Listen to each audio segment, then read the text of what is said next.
Madame, Monsieur, bonsoir. Engagé depuis son arrivée au pouvoir dans une dynamique de transparence et de redevabilité, le président du Faso, le capitaine Ibrahim Traoré, s'ouvre une fois de plus à la presse nationale et internationale. Ce soir, nous allons donc avoir l'opportunité d'interviewer le chef de l'État sur sa vision, les trajectoires de la révolution progressiste populaire, les actions posées au quotidien pour la souveraineté, la liberté et le développement du Burkina Faso. Bonsoir, Monsieur le Président. Bonsoir.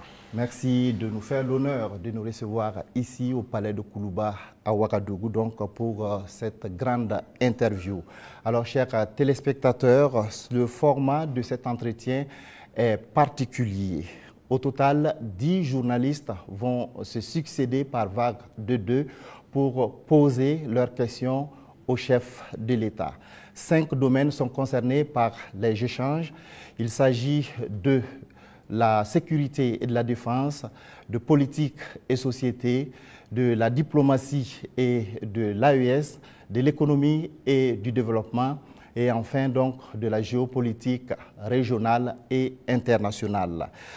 Chaque pool donc, de journalistes aura entre 15 et 20 minutes pour échanger avec le chef de l'État. Mon rôle ce soir est celui de modérateur chargé de la police des débats.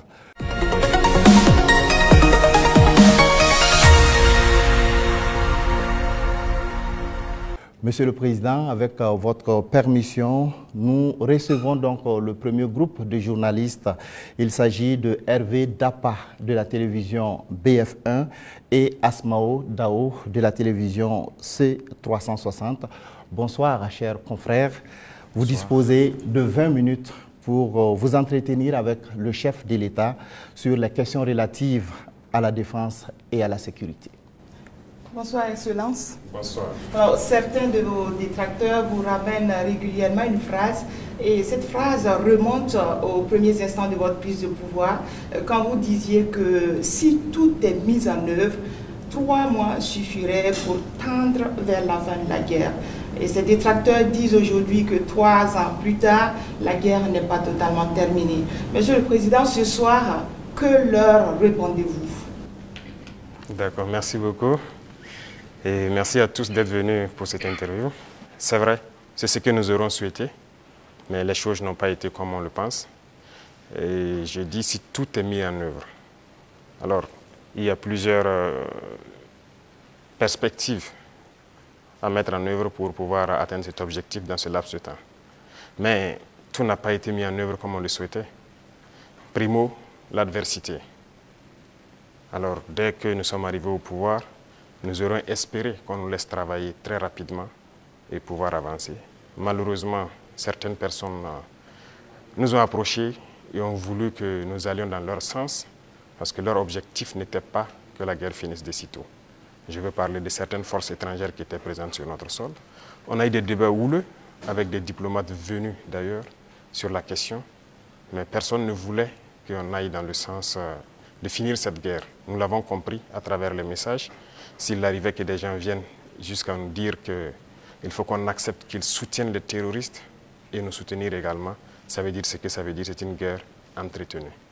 Donc nous avons très vite compris, on s'est débarrassé de toutes les forces qui étaient présentes ici, que ce soit les forces françaises, les forces américaines, et nous avons compris que la lutte sera âpre. La deuxième chose aussi était nous croyions que nous avions quand même un minimum d'armes et de munitions en stock. Aujourd'hui, je peux vous dire ce que j'ai trouvé par exemple en stock. Il y avait en tout et pour tout au Burkina Faso moins de 100 000 cartouches de Kalachnikov. Et les armes, nous avions à peine une centaine.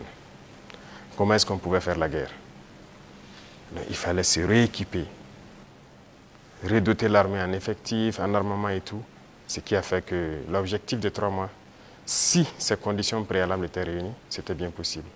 Mais il n'y avait rien. On n'était pas préparé à la guerre, tant sur le plan équipement que sur le plan effectif. Justement, Monsieur le Président, vous venez de le dire, hein, quand vous prenez le pouvoir, si on veut caricaturer, il y avait plus d'hommes que de munitions dans l'armée burkinabé. Et aujourd'hui, où en est-on avec le programme d'armement de cette armée-là Et puis, quels sont les signes qu'elle est en train progressivement de monter en puissance? Très bien, je l'ai dit, je ne peux pas dépeindre toute la situation qu'il y avait, c'était catastrophique. Et comme je l'ai dit, vous pourrez enquêter. Il y a peut-être même dans cette salle des militaires qui étaient sur le front, sans armes. Ça existait dans notre armée. Donc ce sont des situations, on croyait que c'était juste, je ne dirais pas de la mauvaise foi, mais une situation incompréhensible. Pour nous, il y avait les armes et on refusait de doter. Mais quand on a été face à la réalité, très vite, on s'est résolu à chercher d'abord à armer l'effectif qui était là. Et là, ça a été la croix et la bannière. Parce que beaucoup de puissances ont refusé de nous vendre les armes. Et donc, on s'est tourné vers ceux qui avaient envie de nous vendre les armes. Très vite, on s'est équipé. On a recruté les VDP, on a pu payer tout ce qu'on voulait. Le processus, nous avons fait un plan d'équipement pour une montée en puissance. Et comme vous le constatez depuis maintenant 2 ans, les équipements commencent à rentrer. C'est toujours pas fini.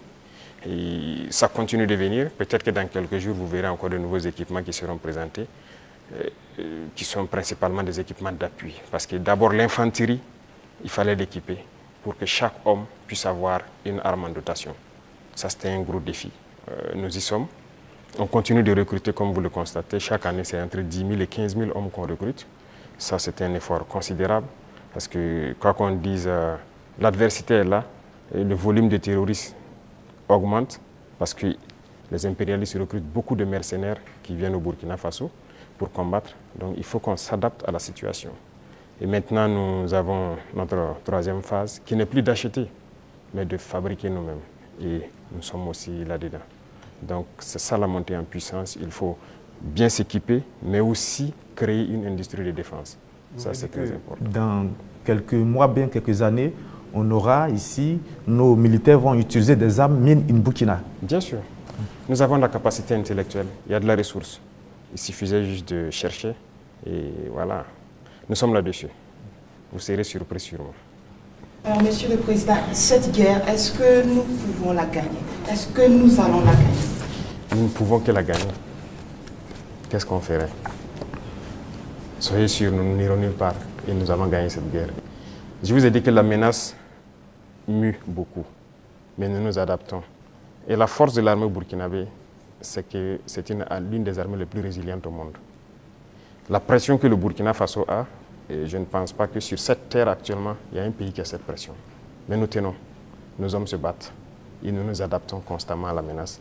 Et nous comprenons d'où vient la menace, comment ça se manifeste, c'est ça le plus important. Et actuellement, je peux vous rassurer que bientôt, nous parlerons d'un albinos noir qui va apparaître. Et vous verrez. Ne me demandez pas de quoi il s'agit, je pense que vous comprendrez plus tard. La guerre va finir et très vite.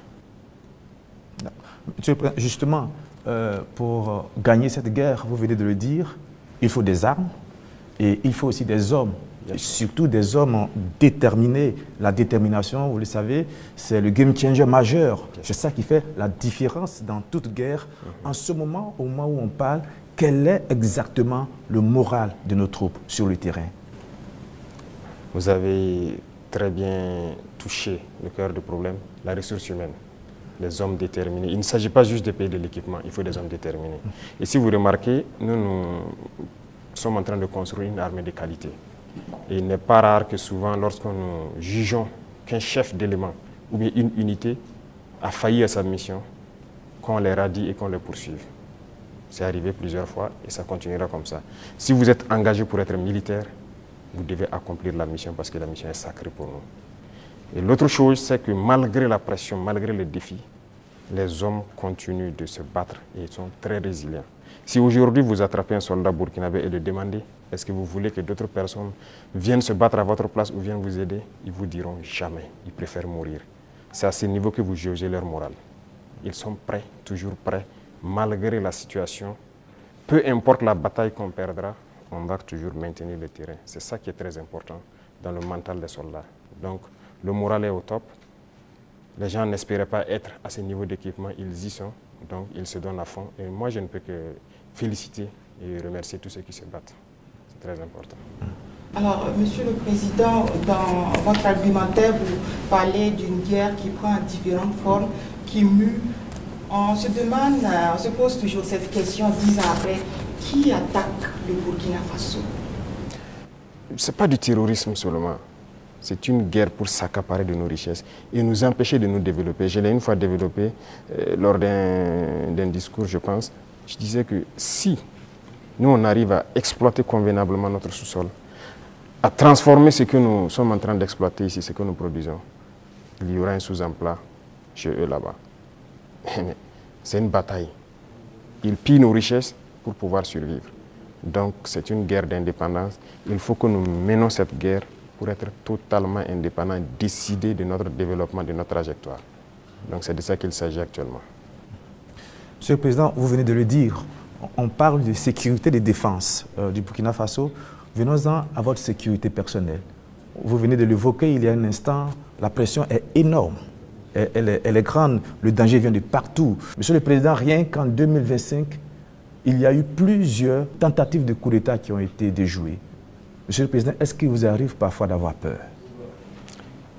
Merci, je pense que c'est la seule force que j'ai. Je n'ai pas peur. Parce que j'ai confiance en vous tous. Ça, c'est la première chose. Il faut avoir confiance au peuple, parce que c'est le peuple qui nous a confié cette mission. Et j'ai confiance au peuple, qu'ils comprendront. Et voilà pourquoi on n'hésite pas aussi à être devant le peuple, pour leur expliquer la situation et leur dire ce qu'il y a. Et ça permet de garder une très bonne relation. Ça, c'est la première des choses. La deuxième chose, comme je l'ai dit, il y a une mentalité qu'il fallait développer au sein même de nos forces. Ça, c'est très important. Actuellement, cette mentalité-là, les gens comprennent pourquoi ils se battent. Vous prenez, il y a quelques années de cela, plusieurs officiers sur le terrain ne savent pas pourquoi ils se battent. Mais si nous savons pourquoi nous nous battons, qui nous avons en face et pourquoi il y a cette pression, les gens comprennent mieux. Et voilà pourquoi nous avons même créé tout de suite l'Institut, l'école supérieure militaire, pour que nous puissions former nous-mêmes nos militaires et les mettre ce que nous voulons dans la tête. Retenez une chose, si vous laissez vos forces être formées par d'autres puissances, ils les mettent dans leur tête ce qu'ils veulent. Ils les endoctrinent comme ils le veulent et c'est plus facile de les manipuler. Mais ici au Burkina actuellement, c'est ce qui fait mal d'ailleurs à beaucoup de puissances impérialistes. Ils n'arrivent pas à pénétrer notre armée. Tous ces bâtons qui ont été créés, tous ces hommes qui sont là, personne n'est venu d'ailleurs les former. Nous nous sommes bâtis sur notre expérience terrain et nous les avons formés. J'ai personnellement participé à des entraînements de certaines forces au tout début. Donc ça, c'est déjà une deuxième force. Et l'autre force est que si vous avez une mission, un objectif pour votre pays, vous ne devez pas avoir peur. Si vous avez peur, vous hésitez. Si vous hésitez, vous compromettez. Et une fois que la compromission est là, vous êtes foutu. Vous avez tout à l'heure énuméré un certain nombre d'éléments qui font que vous êtes rassuré. J'insiste parce qu'il y a l'histoire aussi. C'est l'histoire qui nous conduit. Ces forces impérialistes, elles sont réelles. En 1961, elles ont eu la peau de Patrice Lumumba en RDC. En 1972, elles ont eu la peau de Kwame Nkrumah d'une autre manière. Et puis en 1987, elles ont eu la peau de Thomas Sankara, toujours avec des ennemis internes et parfois avec la complicité de certains voisins. Vous savez ce qu'on dit, Monsieur le Président, le premier devoir d'un révolutionnaire, c'est de rester en vie pour continuer le combat. Monsieur le Président, est-ce que vous pouvez rassurer toutes ces personnes, tous ces hommes, ces femmes d'ici et d'ailleurs qui commencent à espérer que vous allez rester en vie? Ils manipulent toujours de l'intérieur, nous sommes très bien conscients. Et aussi un devoir pour nous, c'est de participer à notre propre sécurité. Ce n'est pas aujourd'hui de dire que je suis chef d'État et voilà, je confie la sécurité juste à des gens. Non, tout le monde participe, moi-même je participe. C'est pourquoi j'ai dit, ce n'est pas juste une affaire de ceux qui sont à côté de moi, c'est une affaire de tout le peuple. Et la sécurité, ce n'est pas une affaire d'hommes de tenue et tout ce que vous pouvez imaginer. C'est tout un ensemble. C'est aussi des comportements, des manières de vivre. Il faut éviter beaucoup de choses que peut-être des erreurs ont été commises dans le passé. Nous avons lu beaucoup sur tous ceux dont l'impérialisme a eu la peau et nous avons appris beaucoup de leçons. Voilà pourquoi on dit on ne laissera pas les choses se répéter. On anticipera, quitte à ce que les gens interprètent comme ils veulent, on va anticiper. Mais parce que nous avons compris le message, l'espoir qu'il y a, on fera tout pour anticiper toujours les actions de l'impérialisme. Alors, Monsieur le Président, du regard de la journaliste que je suis, je me dis qu'il y a un encerclement des pays de l'AES. Quand je regarde un peu en Côte d'Ivoire, il y a un camp militaire à Odiéné, près du Mali et du Burkina. Le Sénégal installe des unités à la frontière avec le Mali, sans oublier également le Bénin qui fait frontière avec le Burkina Faso et le Niger. Est-ce que, Monsieur le Président, vous partagez ce point de vue? Est-ce que vous voyez les choses de cette manière? Je pense que quand vous décidez de faire la révolution, il faut vous apprêter à cette adversité. C'est une logique qu'ils nous encerclent. C'est logique qu'ils essaient de nous faire tomber. C'est logique. C'est comme je dis, c'est une bataille. Ils se battent pour leurs intérêts.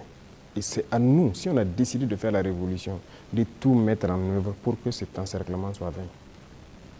Vous voyez, l'Afrique, on a l'habitude de ne pas avoir d'abord une armée forte. Il n'y a pas d'État s'il n'y a pas d'armée forte. Mais bon, c'était le système. Comme je l'ai dit une fois aux couleurs, ils sont venus nous flatter. Non, il ne faut pas vous armer. Même dernièrement, je pense qu'il y a dans une interview un général américain qui l'a dit encore que nos pays n'ont pas besoin d'être militarisés. C'est leur conception. Nous sommes comme des enfants, c'est eux qui doivent venir s'asseoir, faire la sécurité pour nous. Et beaucoup de pays sont dans cette situation. Ils ne construisent pas d'armée. Et quand la situation arrive, c'est le chaos. Nous sommes en train de construire une armée forte. Voilà pourquoi j'ai dit on se bat en burkinabé et on se forme en burkinabé. Ça, c'est très important.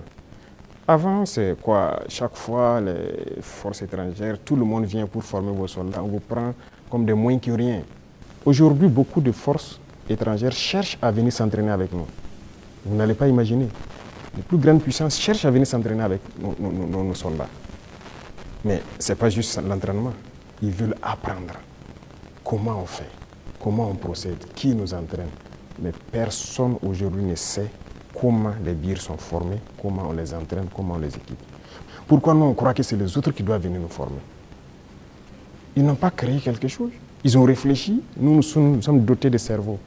Donc il faut une armée puissante pour faire face à l'adversité. Ils vont continuer à nous encercler.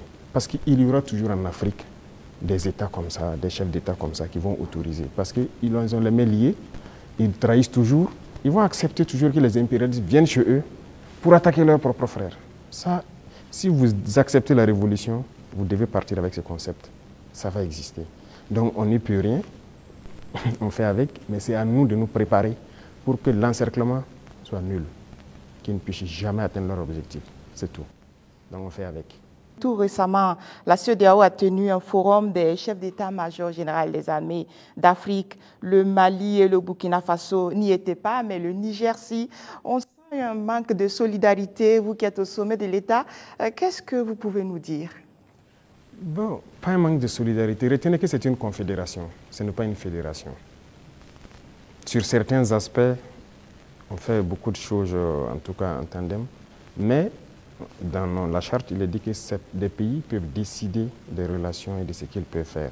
On ne peut pas dire à tel pays de ne pas collaborer avec tel pays, non. On n'est pas à cette étape d'abord.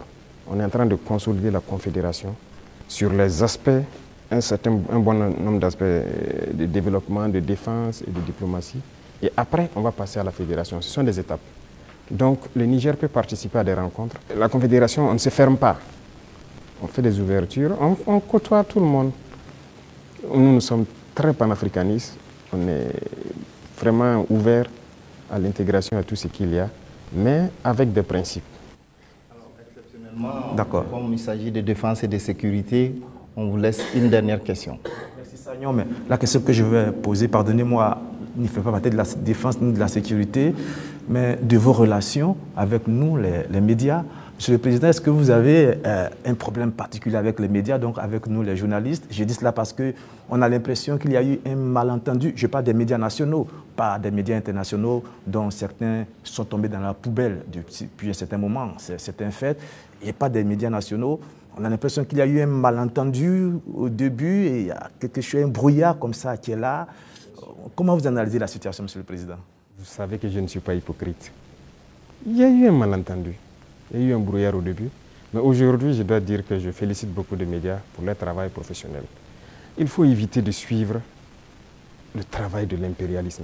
Certes, beaucoup parmi vous ont été formés par eux, hein, C'est ça, vous avez été à l'école du blanc, comme on aime le dire. C'est eux qui vous ont formé au journalisme. Donc moi, je ne vous en veux pas souvent quand les gens essaient de se comporter comme eux. Mais je parle pour que les gens prennent conscience qu'il s'agit de notre patrie. Regardez ce matin, par exemple, lisez les titres des journaux en France. Ils vous diront peut-être qu'il y a une mobilisation pour mettre la pression sur le Premier ministre. Ils ne vous diront pas qu'il y a eu une marche contre le pouvoir ou quelque chose. Mais si c'était au Burkina, vous direz qu'il y a une marche contre le pouvoir. Vous comprenez? Les Français nous appelaient, ils continuent de nous appeler putschistes, juntes et quoi. C'est du français. Mais des journalistes nous appelaient aussi putschistes, juntes ici. Pourquoi suivre les yeux fermés? C'est de l'esclavage toujours. Moi, je veux qu'on quitte cela. Chaque État doit se battre pour ses intérêts. Les journalistes se battent pour leurs intérêts. Pourquoi nous, on ne doit pas se battre pour nos intérêts en Afrique? Donc c'est ça, ce n'est pas uniquement les journalistes. J'en viens à certains intellectuels qui sont sur des plateaux de télé en Afrique aussi. Quand ils prennent la parole, vous posez des questions, mais est-ce qu'il est africain? Ou bien génétiquement, il n'est pas là, quoi. Il n'est pas avec nous. C'est une réalité. Un retard. Oui, il faut se décoloniser les mentalités, les manières de faire. Chacun doit se battre pour sa patrie. Vous pouvez avoir une information qui est peut-être vraie et juste, mais vous décidez de ne pas sortir l'information. Parce que ça peut porter préjudice à la défense nationale, à la sécurité, à la cohésion, et ainsi de suite. Ça, c'est une décision souveraine, parce que vous voulez préserver votre pays. Mais on ne dit pas seulement dès qu'il y a une information, il faut la sortir. Non, ce n'est pas comme ça. Et très souvent, les journalistes, comme on aime le dire, le train qui vient à l'heure, ça ne les intéresse pas. C'est le train qui est en retard. Vous le savez, Monsieur le Président, donc vous nous comprenez de temps en temps. Ah oui, mais il faut éviter ça.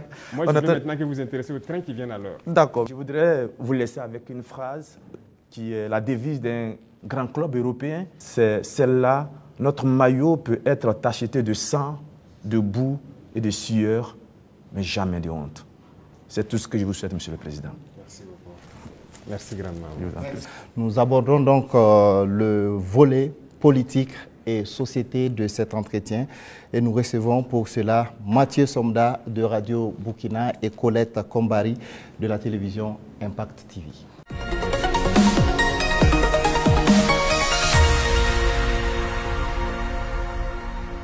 Bonsoir, chers confrères. Vous disposez également de 20 minutes pour échanger avec le chef de l'État sur la rubrique politique et société.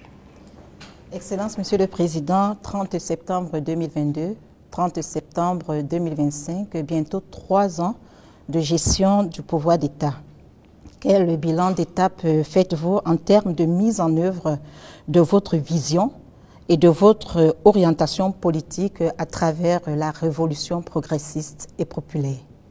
Il faut dire que nous avons pris le pays sur le volet sécuritaire avec une situation, mais aussi sur le volet économique, politique avec une autre situation. Retenez qu'il y avait beaucoup de réformes à faire. Tellement de réformes qu'on ne pouvait pas les énumérer en un coup.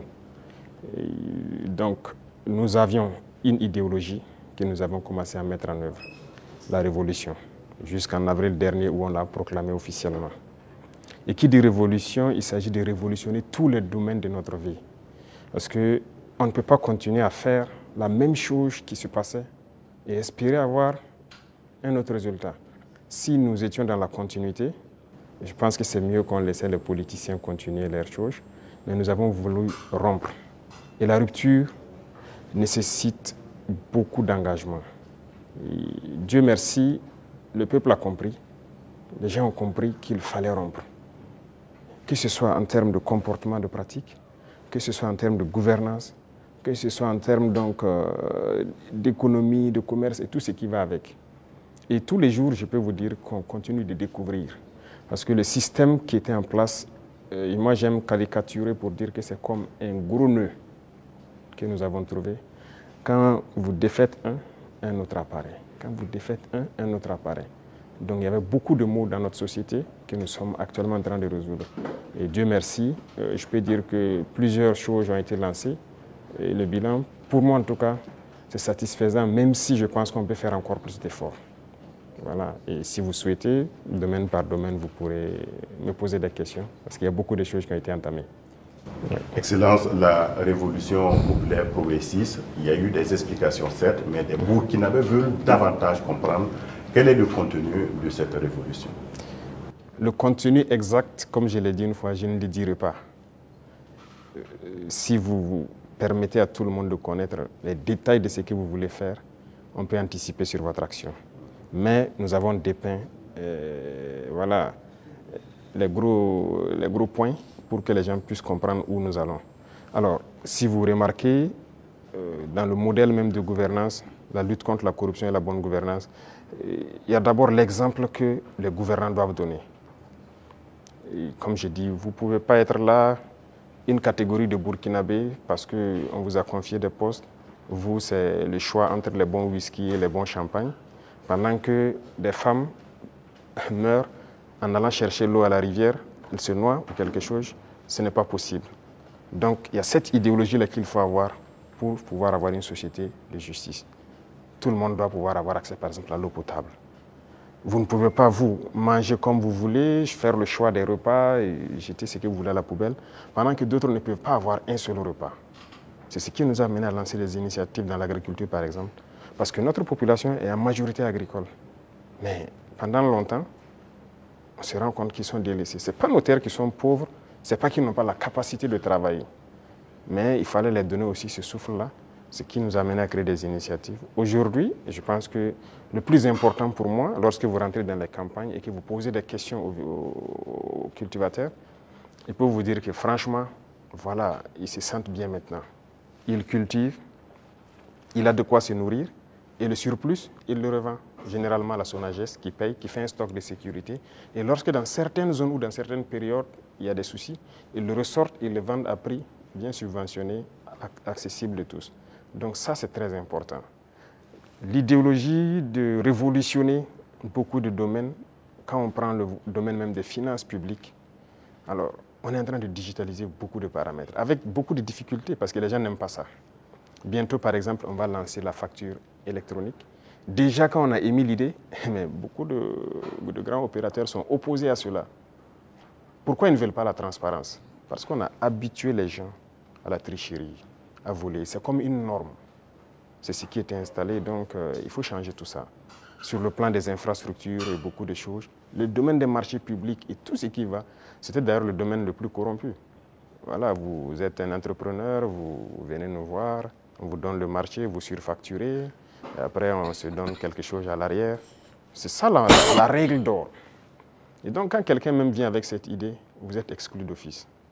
On ne vous permet pas. Et si on laissait continuer dans cela, je ne pense pas qu'on puisse s'en sortir. On ne pourrait pas payer des armes, parce que, comme je l'ai dit, si vous ne faites pas des économies d'échelle, vous ne pouvez pas vous équiper. Vous ne trouverez pas une seule banque dans le monde où vous partirez prendre un prêt pour payer des armes. Ça n'existe pas. C'est avec vos fonds propres que vous pouvez vous équiper. En tout cas, nous, on n'a pas eu cette occasion. Et si quelqu'un en connaît, peut-être qu'on est preneur.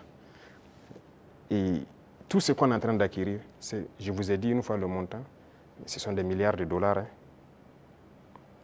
Comment on fait? Où on a puisé l'argent? Mais cet argent était là. Il fallait assainir le domaine des finances, le commerce et tout ce qui va avec. Et le fonctionnement de nos sociétés d'État, vous avez pu remarquer cette année les résultats de 2024 qui sont au-delà. 2025 est encore meilleur que 2024.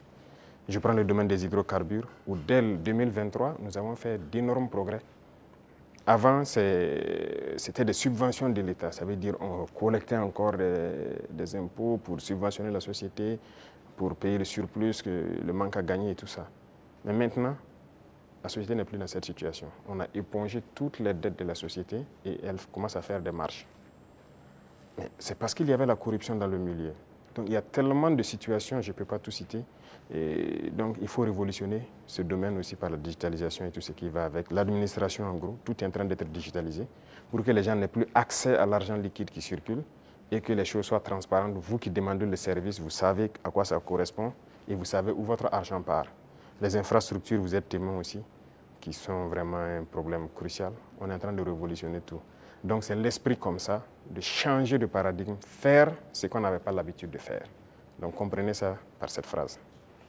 Excellence, Monsieur le Président, on est entré dans la révolution progressiste et on y va. mais il y a cette tranche de la population, le politique, qui œuvrait avant. Quelle peut être la place donc de ce politique actuellement dans cette révolution? Je ne vais pas être hypocrite encore.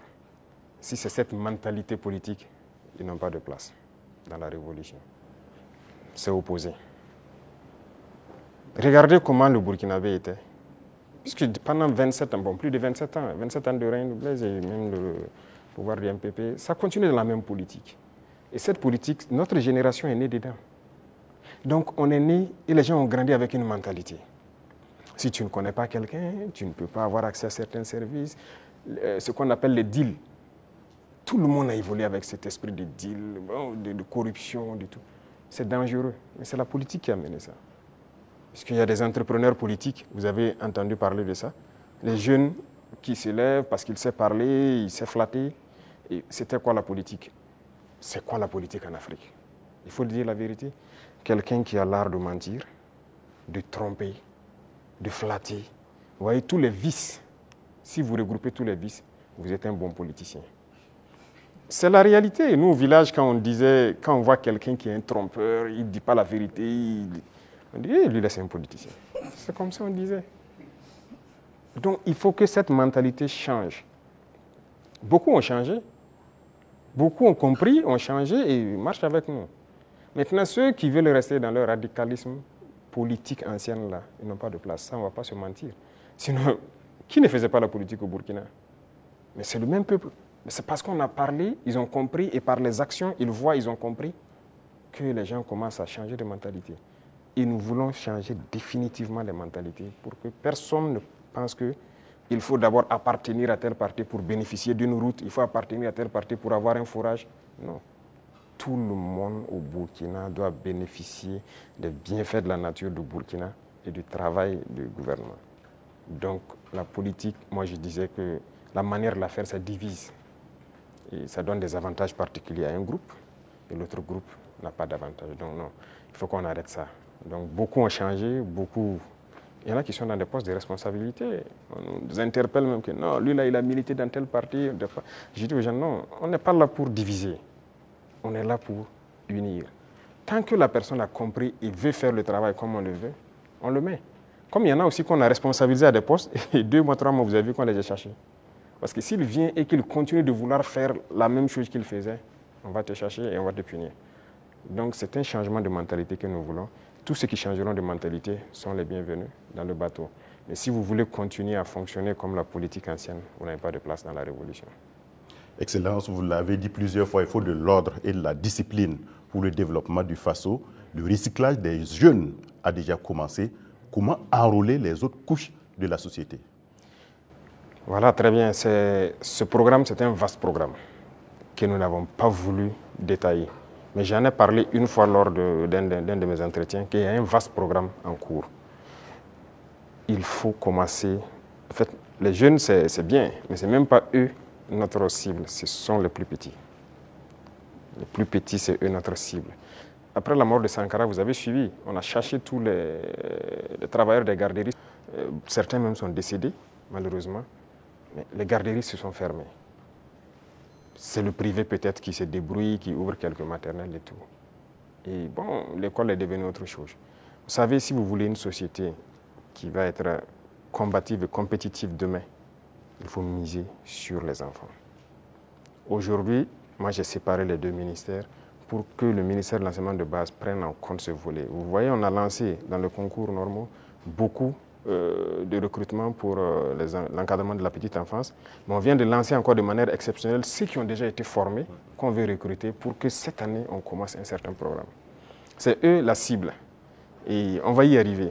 Nous avons un programme pour qu'on puisse commencer une certaine éducation patriotique, civique au niveau des plus petits. Et une fois que c'est ancré là-bas, nous avons de bons citoyens demain. La jeunesse aussi, on le fait avec. Les bacheliers, on les a fait rentrer en immersion. Ils avaient peur au début, mais je pense qu'ils ont compris beaucoup de choses. Ils doivent être plus solidaires, humbles. Ils doivent comprendre le Burkina. Parce que quelqu'un qui est né, excusez-moi, à Ouaga 2000 ici, qui est dans... Voilà, il dort dans le lit qu'il veut, il se plaint même que le matelas n'est pas bien. Le matin, il a le choix du petit déjeuner, ce qu'il veut. À l'immersion, il dort par terre, sur la natte. Il comprendra qu'il y a d'autres Burkinabés qui dorment par terre. À l'immersion, il n'a pas le choix du petit déjeuner. S'il y en a, il y en a. S'il n'y en a pas, il mange ce que les autres mangent. Déjà, dans sa tête, il comprend qu'il y a deux faces du Burkina Faso. Et j'ai dit à l'immersion de les priver. Il y a des jours où ils auront 2 repas, des jours 1 repas et des jours sans repas. J'espère qu'ils l'ont fait. C'est pour qu'ils comprennent la vie. On est jeunes, mais si on a atteint cet âge et qu'on n'a pas compris qu'il y a plusieurs types de Burkinabés, c'est dangereux. Il faut que les jeunes comprennent qu'il y en a qui n'arrivent même pas à s'offrir un repas. Et quand lui va dormir avec la faim, toute une journée il n'a pas mangé, vous croyez que si demain on le confie une responsabilité, il va toujours avoir en tête, ah, si moi je dilapide l'argent et qu'il y en a qui n'ont pas à manger, c'est la conscience qui va le gronder. Donc ce sont des épreuves qu'on les fait faire. C'était longtemps. Hein. Il y a très longtemps, selon ce qu'on m'a dit, mais personne ne veut. Mais nous avons décidé de mettre la main à la pâte, regarder, parce que la chefferie coutumière, pour moi, ils doivent être respectés, ils doivent être écoutés, ils doivent être ceux-là qui travaillent pour la cohésion sociale. Quand ils parlent, quand il y a un conflit, il y a une situation conflictuelle, ils doivent parler, pouvoir rassembler et que leur voix doit porter. Donc il y a un certain nombre de privilèges, si je peux dire, qu'on a mis autour, des symboles dans la nation qu'on a mis autour pour que les gens les respectent. Qu'on le veuille ou pas, on les respecte et qu'eux-mêmes, ils imposent le respect. Parce que dernièrement, les politiciens les avaient détournés. Beaucoup, aujourd'hui, voilà, regrettaient avoir marché aux côtés des politiciens. Il y a des villages où les gens sont divisés, les gens ne respectent plus les chefs. Mais avec cette loi, en tout cas, qu'on a amenée à la LT, nous avons essayé d'élaguer beaucoup de choses pour que leur respect dans la société puisse être réinstauré. Et ça, c'est très important. Excellence, la lutte contre le terrorisme affecte notre tissu social avec des soupçons d'exaction communautaire. Le vivre ensemble est menacé par endroits. Comment amener les Burkinabés à renouer avec les valeurs cardinales telles que la solidarité, le civisme et la cohésion sociale? Je pense que ces valeurs sont en train de revenir toutes seules. Au contraire, la guerre a forgé aussi à ce que les gens comprennent beaucoup de choses et les gens commencent plus à s'unir. Vous savez, les inégalités sociales créent plus de problèmes de cohésion sociale que le terrorisme. Il y avait trop d'inégalités sociales. Je disais à certains, écoutez, vous avez mangé à votre faim, vous allez vous asseoir comment avec elle qui n'a rien mangé pour parler de cohésion sociale? Ce n'est pas possible. C'est la même situation que je vous ai pris tout de suite. Il faut essayer au maximum de mettre les gens à un certain niveau. Tant qu'il y a la richesse, que ce soit bien réparti. Ça, c'est le premier pas. Les cas d'exaction et tout ce qu'il y a, il faut faire attention. Il y a beaucoup de gens qui ont donné des allégations. C'est dernièrement, quand on a vu le cas à Solenzo, ils ont sorti des images, parlé. On n'a rien dit, on s'est calmé. Quand ils ont fini de chanter, on a montré les civils qu'ils disaient que les forces ont tués ont été transportés jusqu'à Ouagadougou ici, mis en sécurité. Ah, si on les a tués, pourquoi ils sont à Ouagadougou? Comment ils se retrouvent à Ouagadougou? Souvent, c'est fait à dessein. Ils inventent tout ce qu'ils veulent inventer avec leurs ONG, leurs médias et tout. Mais on laisse, quand ils finissent, on montre la vérité. Voilà. Les terroristes ont pris des civils comme boucliers humains, certes, mais les forces ont pu faire la distinction. Et après le combat, ils ont rassemblé les civils à Solenzo. On a dépêché les moyens nécessaires pour les transporter, venir. Et ils ont été présentés devant tout le monde. Ce sont des centaines de civils. Ils ont témoigné. Donc, il faut qu'on fasse attention aux récits de certaines personnes qui veulent juste développer des thèses. Et leur objectif, c'est de nous diviser. Mais nous, on ne doit pas tomber dans ce piège-là. Voilà. Excellence, on a constaté cette année une reprise du dialogue social entre le gouvernement et les syndicats après plusieurs années d'interruption. Quel message donc renvoie votre gouvernement avec ses partenaires sociaux quand on sait que la situation était tendue entre le gouvernement et les syndicats? Comme c'était tendu entre le gouvernement et les journalistes. Il faut que chacun comprenne qu'il faut se battre pour sa patrie.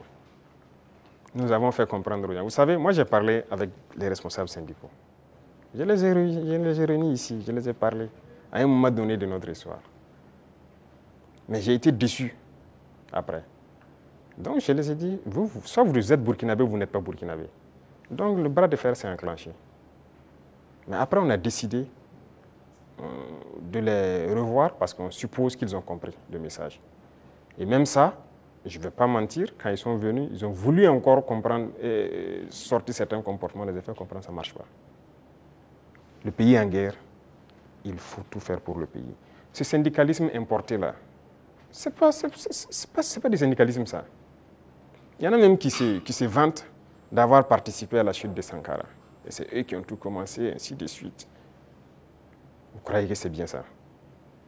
Les Occidentaux vous manipulent et vous continuez à agir comme eux ils veulent. Ça, ce n'est pas du syndicalisme. Un syndicaliste se bat pour les intérêts des travailleurs. Mais la plupart des temps, ce que les responsables même veulent, c'est venir manger avec le pouvoir. Et les gens se taisent. Non. Écoutez, nous, on a beaucoup de dossiers sur beaucoup de personnes, pas seulement les syndicalistes. Hein. Dans la société, on a beaucoup de dossiers. Les gens qui nous ont approchés au début, qui ont voulu des avantages, qui ont voulu quoi qu'on a refusé, qui s'y retournent, qui sortent, qui parlent. On a leur dossier. Donc, syndicalisme sain, il y a beaucoup d'actes que l'on a posés. On n'a pas attendu que les gens sortent dans la rue pour marcher, pour le poser. Quand j'ai parlé des travailleurs des garderies, là, ce n'est pas quelqu'un qui est venu nous dire qu'il y a des travailleurs qui avaient été cherchés, il faut les remettre dans leurs droits. On a vu un dossier et qu'on a trouvé qu'il faut les remettre dans leurs droits.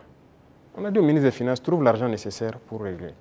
Les gens de la mairie, des gens, la brigade verte là, ceux qui travaillent, mais ils avaient combien de mois d'arriérés? C'est pour ces intérêts-là, ces gens-là qui n'ont pas de travail, pour que les gens ne se battaient pas pour ça avant. On n'est pas venu vers nous pour nous dire. Moi, les femmes balaient devant chez moi, c'est un de mes hommes qui est sorti une fois, ils ont dit, ah, ça fait des mois, ainsi de suite, leur travail. Je me suis renseigné, on m'a dit, c'est vrai. J'ai dit de les payer. Il faut rattraper tout ce qu'elles ont raté. Il y en a qui avaient des dizaines de mois d'arriérés de salaire. On a sorti le dossier et on a décidé de rattraper tout ça. Donc, il faut qu'on fasse du syndicalisme sain. S'il y a un problème, qu'on nous approche et qu'on nous explique. Si on peut résoudre, on vous dira on peut le faire. Si on ne peut pas, on vous dit bon, pour l'instant on ne peut pas, mais on pourra le faire dans tant de temps. Mais il y a un problème, on rassemble les médias, on parle comme on veut. Ah, j'espère qu'ils trouveront la solution avec vous. Sinon, si après ça, vous ne venez plus vers nous. Moi, je veux qu'on travaille en africain. Quand il y a un problème dans la maison, on s'assoit, on parle. Et nous, on se doit d'être véridique. Ce qu'on peut faire, on doit dire clairement, on peut faire ça. Ce qu'on ne peut pas faire, on vous dira aussi on ne peut pas. Maintenant, si vous ne voulez pas, chacun fait ce qu'il peut faire. Mais il faut qu'on soit responsable. Il n'y a pas de problème qui ne puisse pas se résoudre. Et comme je dis, toujours agir avec en tête l'intérêt de la patrie. Ça, c'est très important. Donc, on a repris le dialogue comme on reprend avec tout le monde. On n'a pas rompu le dialogue avec qui que ce soit. Tout le monde est la bienvenue. Merci, chers confrères. Le temps imparti donc à cette rubrique est arrivé à échéance et même largement dépassé. Nous disons merci donc pour cette série de questions consacrées au volet politique et société.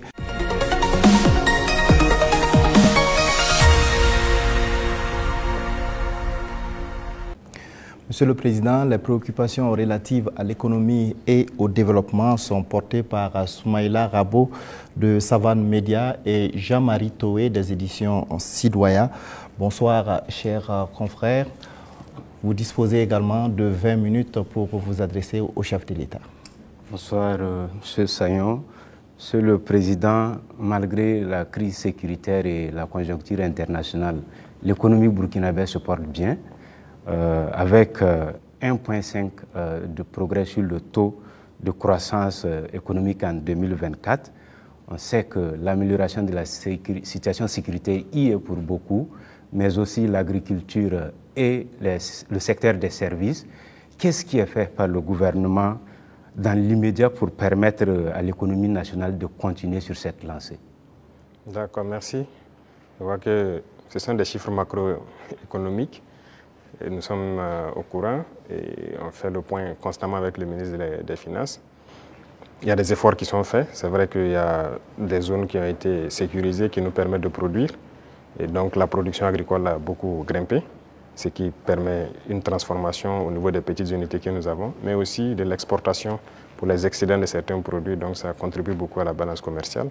Il y a aussi la question même de l'exploitation minière.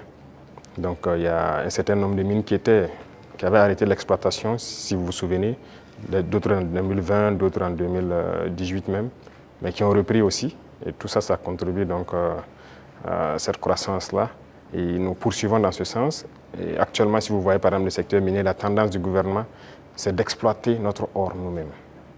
Donc il y a des mines qu'on vient de reprendre le contrôle et on continuera à reprendre le contrôle petit à petit ou à co-exploiter avec les sociétés qui sont déjà là. Parce que la règle c'était quoi? Quelqu'un vient, il prend le permis, il l'exploite, 10% au gouvernement et le reste c'est pour lui. Et d'ailleurs 10% on n'a pas de contrôle. Donc tout ça, actuellement on est en train de reprendre le contrôle vraiment pour s'assurer qu'est-ce qu'il sort de notre sous-sol et prendre aussi une part importante.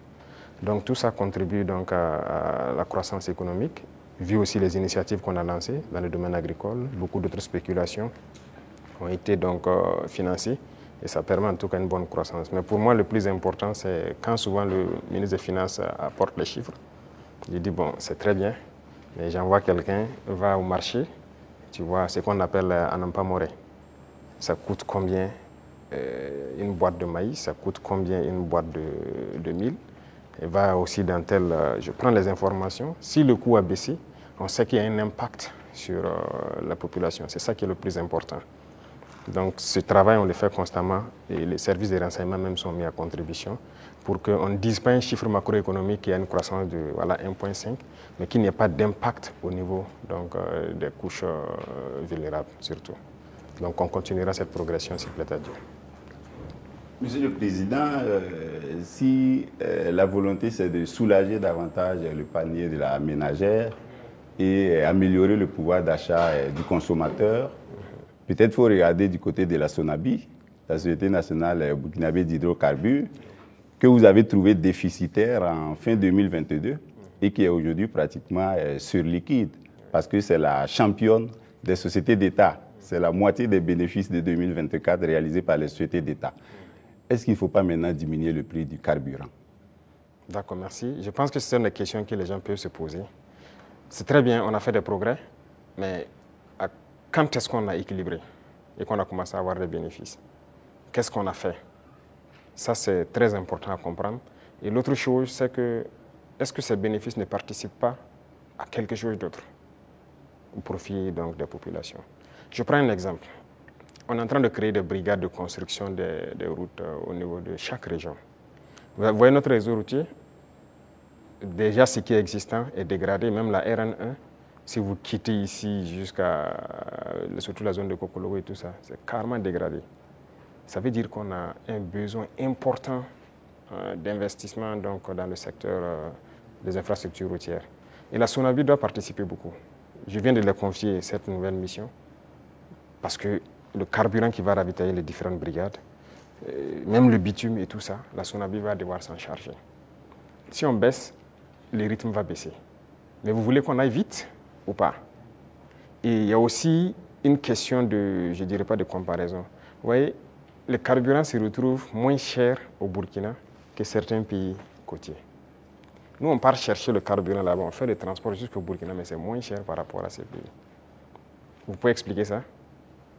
Si on doit monter à leur niveau, on fera beaucoup de marge. Et là même, je peux vous dire qu'on pourra bitumer beaucoup plus de routes qu'on le pense. Mais on garde toujours comme ça parce qu'on veut aller vite. Aujourd'hui, vraiment, il faut remercier le peuple et les amis du Burkina Faso. Beaucoup de gens contribuent, par exemple, la façon Mebo pour embellir les villes, pour faire les routes et tout ça. Mais à un moment donné, le gouvernement aussi, d'abord, a commencé par financer, mais on va devoir financer pour que le rythme continue. Donc c'est une symbiose entre nous et le peuple.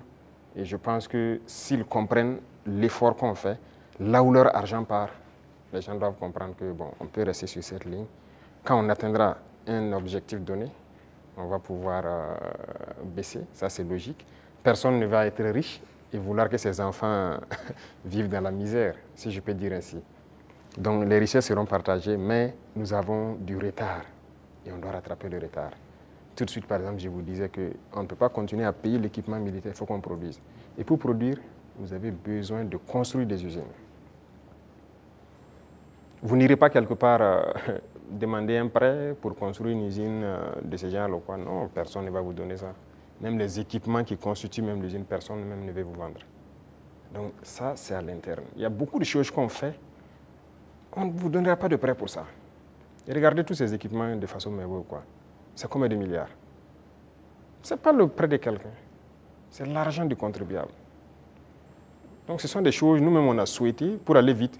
Vous croyez que si j'avais un prêt de 200 milliards en 2023, moi j'équipais tout le Burkina Faso en 2023? Mais personne ne veut vous donner des prêts sur ce volet-là. Donc finalement, c'est l'argent du peuple qui équipe le peuple. Donc il y a beaucoup de domaines, on le fait nous-mêmes. Et donc ça a besoin d'un minimum de sacrifices. Quand on va atteindre le niveau, ne soyez pas surpris. Dès qu'on se sentira que voilà, on peut le faire, on va le faire. Alors, Excellence, dans le secteur des infrastructures, avec l'ONBA, Faso Mebo, tout comme dans les industries avec Faso Kosam, les usines de tomates, la SM Sosico, les mines, l'État est de plus en plus présent. Est-ce que l'État n'est pas en train de se substituer au privé? Ah, ça c'est une très bonne question. Alors, il faut faire un choix. Ça, c'est une chose. Et l'autre chose, il ne faut pas voir ça comme ça. Le privé a toujours des domaines d'activité. Mais il faut avoir cette capacité de s'adapter. Il y a des choses qui doivent revenir à l'État. Mais c'était donné au privé. Pourquoi? Bon, nous, on n'a pas d'élection à financer, on n'a pas de compte à ouvrir ailleurs pour sécuriser quoi que ce soit. Ça ne nous intéresse pas tout ça. Donc, ça fait que nos rapports avec le privé sont de plus en plus sains. Chacun fait ce qu'il doit faire, paye ses impôts qu'il doit payer. Et nous les disons chaque fois de s'adapter. Quand on prend le secteur minier, moi j'ai rassemblé les opérateurs, je les ai dit, investissez dans les mines. Beaucoup n'ont pas compris.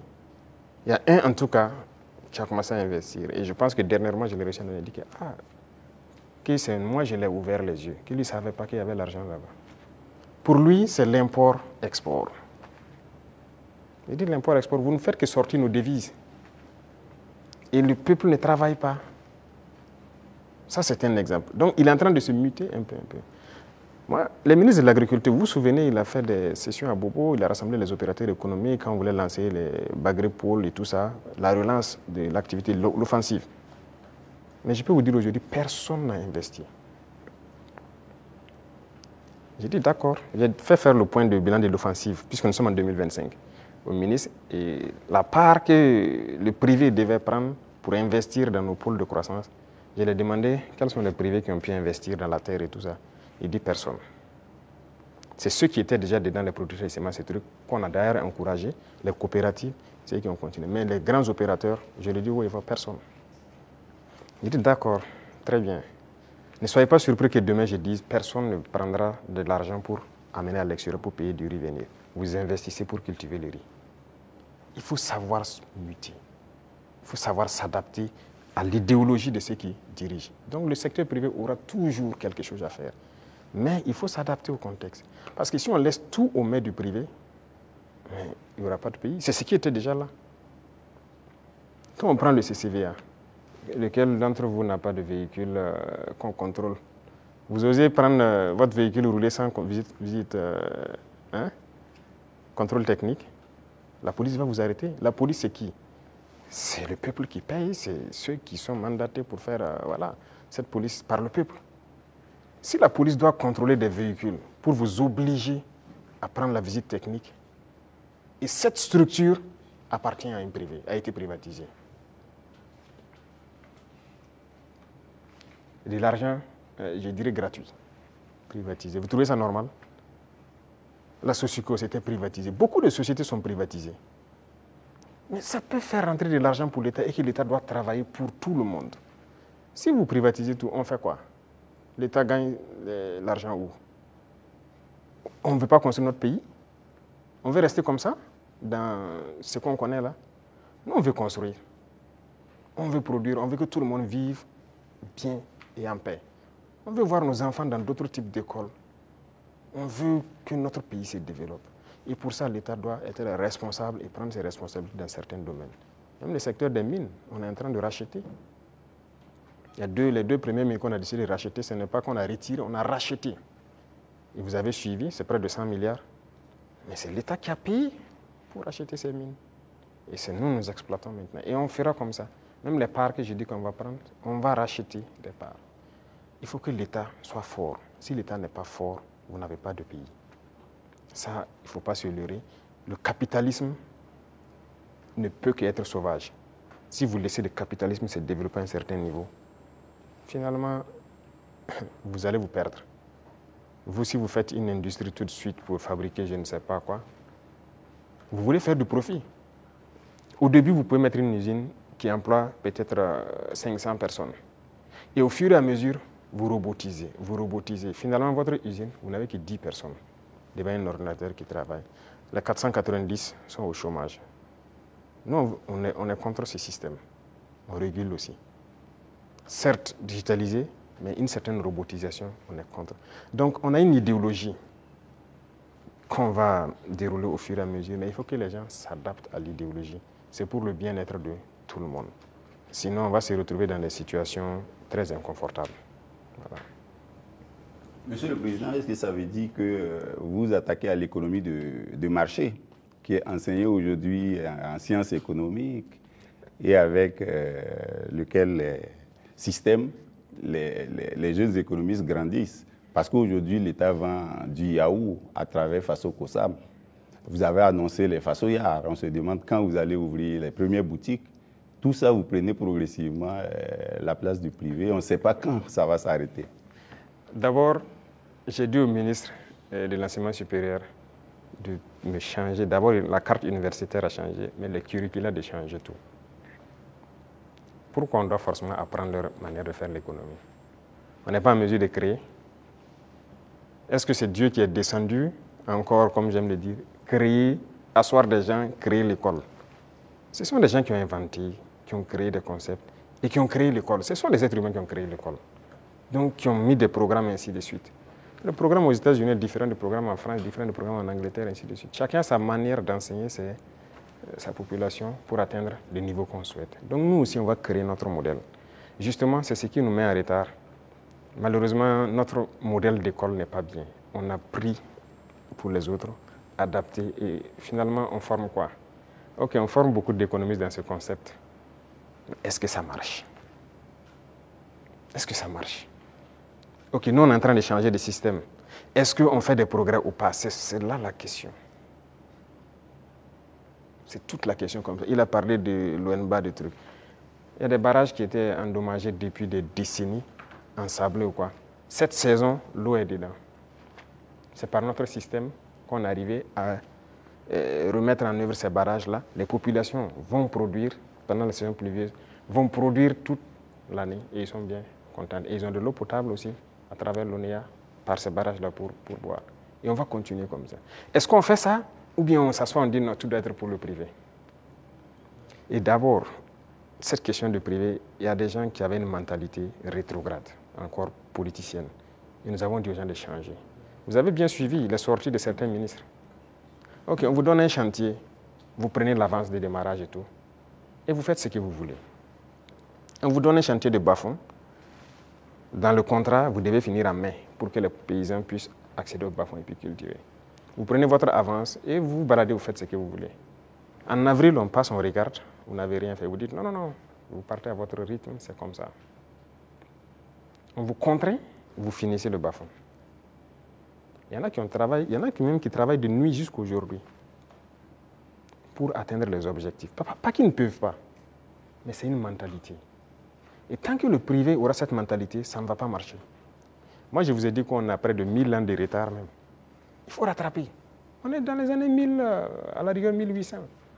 Il faut rattraper le retard, mais on ne peut pas continuer avec cette mentalité.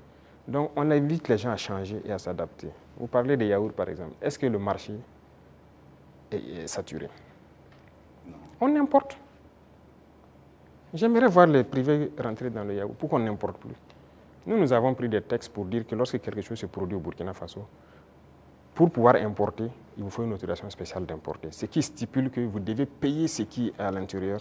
Lorsqu'il y a le manque maintenant, on vous autorise à importer. Voilà pourquoi les gens sont en train, vous voyez que beaucoup de privés sont en train d'ouvrir des usines et tout ça. Et si on ne passait pas par cette méthode, comment on va faire? Il y a le grand moulin du Faso qui est là. Bon, il faudra qu'on est en train de restructurer tout ça. Mais parallèlement à ça, on a obligé les grands importateurs à ouvrir des moulins. Moi-même, j'ai été inauguré la dernière fois de l'autre côté. C'est l'un des plus grands importateurs. Quand on a dit on va suspendre l'importation, mais il n'était pas content, il a tout essayé. On a dit c'est ce qu'on va faire. Soit vous adaptez, ou bien l'État va prendre en compte. Mais ils le font. Mais est-ce qu'on arrive à satisfaire? Il y a la place. On a de la population, on a un grand marché, un marché immense, au Burkina et en Afrique. Mais les gens n'ont qu'à s'adapter, produire. Donc il y aura toujours de la place. Ne pensez pas que forcément on a pris la place du privé, non. Il y a la place. Vous allez ouvrir les façonnières. Si, c'est nécessaire pour réguler, parce qu'il y a cette mentalité de toujours entraîner la spéculation de certaines personnes. Non, c'est dangereux. Dernièrement, vous avez suivi le cas des motos. Malheureusement, c'est quand il y a eu la situation, on s'est rendu compte que ce n'était même pas un marché régulé. Donc rapidement, on a dû voir comment on peut réguler ce marché pour que l'importation soit suivie. Comment quelqu'un part importer des motos et il vous dit qu'il n'a pas de facture d'achat? Puisque le ministère a besoin de la facture d'achat pour voir tout ce que vous avez payé comme douane et quoi, et vous fixez une marge à ne pas dépasser. Mais il dit qu'ils n'ont pas de facture. Donc il part payer, il vient, il fixe le prix qu'il veut et il revend aux populations. Donc lui, il s'enrichit. Et les autres s'appauvrissent. Et généralement, quand les gens s'enrichissent, qu'est-ce qu'ils font? S'ils buvaient la braquina ici, ils ne boivent plus la braquina, c'est le champagne qu'ils cherchent. C'est l'argent qui sort. S'ils roulaient sur peut-être, je dirais, une petite cylindrée, ils cherchent maintenant une V8. Le carburant qui est subventionné par l'État, c'est ça, c'est l'argent qui sort. Donc il faut qu'on réfléchisse à l'économie. Qu'est-ce qu'on fait? Il ne faut pas laisser sortir des devises. Vous dites que vous voulez la monnaie et vous voulez continuer pour qu'on se comporte comme ça. On ne peut pas se comporter comme ça. Voilà pourquoi l'État est en train de reprendre le contrôle. Si demain, les gens s'entendent, on nous a fait des chantages. Hein. Quand on a essayé de régler un peu à la douane, il y en a qui nous ont dit que si on fait comme ça, il y aura pénurie de riz. J'ai dit, OK, faites la pénurie de riz, vous verrez ce que nous on va faire. Et si demain, des gens veulent s'entendre pour faire pénurie de riz, c'est nécessaire que l'État prenne en compte l'importation de riz. On est prêt à tout. Il faut que les gens changent de mentalité. Allez doucement, cherchez votre intérêt aussi petit soit-il, mais permettez aux autres Burkinabés de vivre et de ne pas les appauvrir. Monsieur le Président, on vous a vu à Lumbila auprès des femmes agricultrices, les accompagner, les soutenir. Mais au-delà de ça, qu'est-ce que vous faites pour donner davantage d'opportunités de gagner des revenus aux femmes du Burkina qui alimentent la petite économie dans les quartiers, dans les villages? Oui. Très bien. Et ça, c'est l'un des points les plus importants. Et j'ai dit même au ministère de l'Action humanitaire qui s'occupe des questions des femmes, de recentrer l'action, au lieu qu'on soit dans l'assistanat, de recentrer l'action sur la création d'emplois et des petites entreprises. Les femmes ont des qualités. Regardez la transformation à petite échelle de nos produits de consommation. Les femmes peuvent le faire très bien. Elles sont beaucoup plus patientes que les hommes. Hein, et elles savent bien faire certaines choses que les hommes. Il faut encourager à ce qu'elles le fassent. Moi, je suis passé à Tenkodogo le 8 mars, j'ai vu les femmes qui ont fait du couscous préfet, qui est bien pour les forces, le savon liquide qu'elles font et tout ça. J'ai donné des instructions pour qu'on paye le savon liquide de toutes ces femmes qui ont été formées et qui se débrouillent pour faire le savon liquide dans nos administrations. Parce que tout ce qui est là, c'est importé, même chez vous, dans vos bureaux. Tous les savons liquides importés, n'est-ce pas? C'est pas normal, pendant que nos mamans fabriquent ça. Et quand j'ai dit de le faire en temps, on m'a revenu que non, elles n'ont pas de structure formalisée. J'ai dit, je ne veux rien comprendre. Trouvez la formule, c'est leur savon, vous payez. Et vous amenez. Que question d'emballage ou quoi.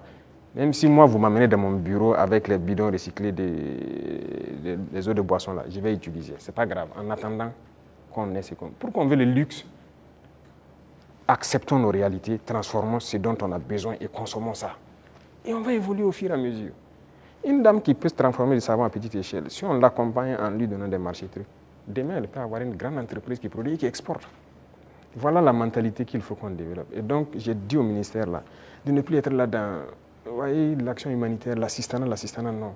Il faut recenser les problèmes des femmes. On a beaucoup de produits qu'on est en train de faire aujourd'hui. On peut transformer, même à petite échelle, et trouver une formule de rassembler. J'ai discuté avec des femmes à Bobo. J'ai dit par exemple les produits oléagineux. Les femmes peuvent produire l'huile brute par coopérative et trouver des gens qui ont un certain niveau, qui mettent une raffinerie en place. Et leur rôle, c'est de payer les huiles brutes et de raffiner pour donner de l'huile parfaite sur le marché. Il faut qu'on aille vers ça. Mais si on s'assoit, bon, je n'ai pas la capacité de faire l'huile et puis la raffinerie coûte cher, tout le monde n'est pas obligé de faire la raffinerie. Mais on peut organiser pour que... Voilà. Donc dans plusieurs domaines, c'est ce qu'on est en train de vouloir développer. et permettre aux femmes vraiment de mettre en œuvre tout ce qu'elles savent faire. Donc c'est une politique qui est enclenchée et je crois que vous allez voir les résultats. L'arabo Jean-Marie Toé, ce serait donc la dernière question. Merci à vous donc pour vos différentes préoccupations adressées au chef de l'État.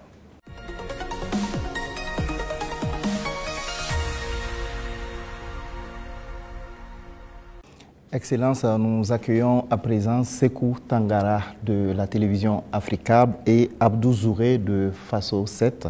Ils vont échanger avec vous sur des sujets en lien avec la diplomatie et l'AES. Bonsoir, chers confrères. Alors, vous disposez pour ce volet de 15 minutes. Merci, Sagnon. Monsieur le Président, l'Alliance des États du Sahel a 2 ans. Comment est-ce qu'elle se porte aujourd'hui? Quel est son état de santé? Merci. Je dirais que l'évaluation de l'état de santé, c'est à travers la population qu'on peut le sentir. Et à travers la population, je pense qu'elle se porte bien. Parce que l'AES n'appartient pas aux dirigeants, l'AES appartient au peuple. Et les peuples ont adhéré. Ça fait que c'est exceptionnel ce qui se passe. L'AES a pu unir, rapprocher les peuples et c'est ça le plus important. Donc on rend grâce à Dieu. C'est un enfant de 2 ans. On a l'impression que la tête est là, les pieds aussi. Mais Monsieur le Président, on a l'impression que les bras ne sont pas encore là. On parle d'agence d'exécution, de maître d'ouvrage. Il était question de transformer l'autorité du Liptako Gourmand en agence d'exécution. À quand est-ce que les populations de l'AES pourront voir ces projets de développement, les projets structurants au bénéfice des populations? Très bien. Je pense que là, c'est une mutation qui est en cours. Ce n'est pas définitif d'abord. Il y a toujours la réflexion, parce que c'est un administrateur provisoire qui est là. Et il faut réfléchir comment on peut la rendre effective en agence d'exécution. Donc c'est une réflexion qui progresse toujours. Parce qu'il ne faut pas faire les erreurs de reconduire les mêmes institutions. Si on se calque sur les mêmes institutions qui ont échoué, ça ne va pas marcher. Et quel type de projet on veut faire pour une population? Qu'est-ce que la LG faisait et qu'est-ce que nous on veut maintenant? La routine, c'est quoi pour certaines agences d'exécution ou quoi? C'est de voir les bailleurs de fonds, réunir les financements pour des projets. Mais ça veut dire des prêts pour les populations. Est-ce que c'est ce que nous voulons? Je ne pense pas. Nous partons d'une question endogène. Et si on dit endogénéité, voilà pourquoi la banque d'investissement, si vous remarquez, le prélèvement est fait pour qu'on puisse ravitailler la banque d'investissement. Il faut que si nous voulons qu'elle fonctionne, que si elle a besoin de faire des projets dans l'espace, que la banque puisse a priori financer. Mais si c'est pour constituer une agence et repartir chez les mêmes impérialistes pour aller se mettre à prêter l'argent pour certains projets, peut-être qu'ils n'ont même pas la même vision que nous, ce n'est pas évident. Donc la réflexion est toujours en cours, ce n'est pas définitif. Monsieur le Président, l'AES, c'est aussi la lutte contre le terrorisme. Aujourd'hui, où en sommes-nous avec la force conjointe et quelles sont les actions fondamentales qui ont été posées sur le terrain? Alors, la force conjointe, nous avons fait l'architecture, comme vous avez pu le voir. Le poste de commandement est installé à Niamey. Et actuellement, il s'agit d'équipement des premières unités. Par exemple, le Burkina Faso, le premier bataillon est prêt. Et les équipements aussi de ce bataillon sont là. Et nous sommes en train de former le deuxième bataillon qui, peut-être dans 2 mois, comme ça, seront prêts. Et chaque pays, le concept est que chaque pays commande les équipements. On a arrêté un format d'équipement que chaque bataillon doit avoir. Donc il faut les commander pour qu'on puisse les armer. Et comme je l'ai dit, jusque-là, on ne fabrique pas certains équipements. On est obligé de commander. Et vous voyez comment le monde est fou. Tout le monde prépare la guerre. Vous pouvez commander aujourd'hui un équipement, on vous donne 4 mois, 6 mois, 8 mois, souvent même des années. Donc on est obligé de faire avec. Et qui de force conjointe, ça demande une communication importante. Et donc vous comprenez toute la logistique en termes de transmission qu'il y a derrière. Il faut que ce soit parfait. Donc voilà pourquoi on ne précipite pas les choses. Déjà, il y a beaucoup d'opérations qui se mènent de façon conjointe. Donc c'est déjà le début de la force. Peu importe la situation qui se passe entre nous, le Niger ou du côté du Mali, nos forces arrivent à déjà coordonner pour travailler. C'est ça le plus important. Okay. Quand on regarde, pour rester sur la force conjointe, quand on regarde la photographie de l'AES, la Confédération est entourée par des pays avec lesquels souvent il y a des frictions diplomatiques. C'est-à-dire quand on prend le Niger, il y a des frictions avec le Bénin, le Mali, il y a des frictions avec l'Algérie, le Burkina, même si on ne le dit pas, des petites frictions souvent avec la Côte d'Ivoire. Comment transformer justement ces frictions diplomatiques en opportunités opérationnelles pour lutter contre le terrorisme, Monsieur le Président? C'est ce que j'ai dit. Vous voyez, c'est autour de l'AES. Si nous connaissons la menace qu'il y a autour de nous, l'opportunité, la seule opportunité à saisir, c'est de développer des armées très fortes et d'essayer de nous développer. C'est la seule opportunité. Sinon, l'adversité, on va toujours l'avoir. Ce n'est pas comme ce que vous avez cité, c'est réel. C'est réel. Mais qu'est-ce qu'on peut bien faire? Le problème en Afrique, très souvent, ce sont les dirigeants. Ces frictions diplomatiques, c'est pas entre, moi je n'aime même pas dire les frictions entre les États. Il n'y a pas de friction entre les deux pays ou quoi. Il y a friction entre les dirigeants des pays. Est-ce qu'entre armées de l'AES et ces pays-là, ça coopère, ça se renseigne, il y a la collaboration? Bon, pour certains cas, je ne sais pas, mais je prends par exemple le cas de... Même avec le Bénin, nous, on n'a pas les mêmes approches en termes de terrorisme. Je prends par exemple le cas du Bénin. Moi, avant d'aller à Moscou la dernière fois, en mai, un jour, j'étais là, il y avait une menace qui planait sur un détachement au Bénin. Mais les militaires n'attendent pas de monter au niveau politique ou quoi que ce soit pour certaines choses. Ils ont contacté nos forces à l'Est, qui ont confirmé en tout cas la menace. Ils ont demandé si on pouvait faire quelque chose. Moi, j'étais encore là, c'était un samedi, je me souviens. J'ai ordonné à nos appareils d'aller survoler et voir ce qui se passe parce qu'ils ont intercepté les communications de regroupement. Effectivement, les drones sont arrivés à la frontière, ils ont vu que les terroristes se regroupaient pas loin de leur base. On a frappé et on a avorté l'attaque. Ce n'est pas une fois, ce n'est pas deux fois. Vous voyez, les forces coopèrent. C'est ça l'esprit militaire. Un bon militaire, la menace d'abord, il y a une menace commune. Mais maintenant, c'est souvent au niveau, comme je l'ai dit, au niveau des dirigeants, beaucoup n'ont pas compris. Ils sont là dans des guerres inutiles. Mais le plus important, la menace est commune. Si quelqu'un croit qu'il peut se soustraire de la menace, il se trompe. Donc on coopère. Les militaires coopèrent. Vous avez dû voir, par exemple, nous et les dirigeants ivoiriens, il ne faut pas se mentir, ça ne va pas. Mais vous avez dû voir nos militaires, très souvent même, qui se retrouvent, qui s'assoient ensemble à la frontière, qui causent. Voilà, ça fait partie. C'est l'occasion de parler des 6 éléments du DARA.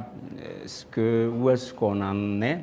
On a entendu les autorités lors d'une conférence de presse, ils en ont parlé. Au niveau du Burkina Faso, comment est-ce que ça se passe? Qu'est-ce qu'ils ont dit? Ils ont franchi la frontière, ils ont été interpellés. Ils sont là. D'accord. Chaque fois que quelqu'un franchit la frontière, il rentre, mène des actions. Que si ce sont des civils, généralement, c'est qui rentrent, qui posent des questions, qui font des enquêtes. Ça, c'est de l'espionnage, en fait. Donc, c'est logique qu'on les arrête et qu'on les entende. C'est comme avant ça, il y avait des gendarmes qui avaient franchi en armes. C'est arrivé 2 fois, il y avait 6 et 2 entre-temps.